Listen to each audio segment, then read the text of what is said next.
আমার কষ্টগুলো প্রকাশ করি না, আর নিজের ভেতর হাজারটা ঝড় বয়ে গেলেও মুখের হাসিটা ধরে রাখি।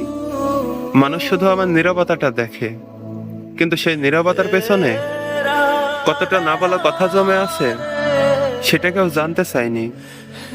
আমি কাঁদি না বলে অনেকে ভাবে আমার কষ্ট নেই, আমি চুপ থাকি বলে অনেকেই ভাবে আমার কিছু যায় আসে না।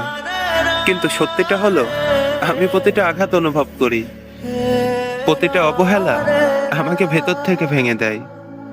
প্রতিটা হারিয়ে যাওয়া মানুষ আমার বুকের ভেতর শূন্যতা রেখে যায়।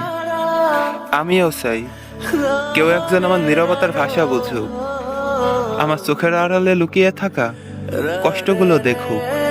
কিন্তু সব চাওয়া তো আর পূরণ হয় না, তাই ধীরে ধীরে নিজের কষ্টগুলো নিজের মধ্যে কবর দিতে শিখেছি। এখন আর কাউকে বলি না আমি ভালো নেই, কারণ মানুষ কষ্টের গল্প শুনতে পারে কিন্তু কষ্টের ভার বইতে পারে না। তাই আজ সবাই ভাবে আমি পাথরের তৈরি মানুষ, আমার কোনো মন নেই, তাই আমার কোনো দুঃখ কষ্টও লাগে না।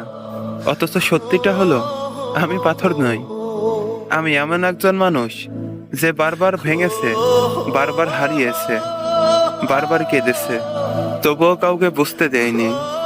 কারণ কিছু কান্না চোখে দেখা যায় না, কিছু কষ্টের ভাষা প্রকাশ করা যায় না, আর কিছু মানুষ হাজারটা কষ্ট পেলেও চুপচাপ বেঁচে থাকে।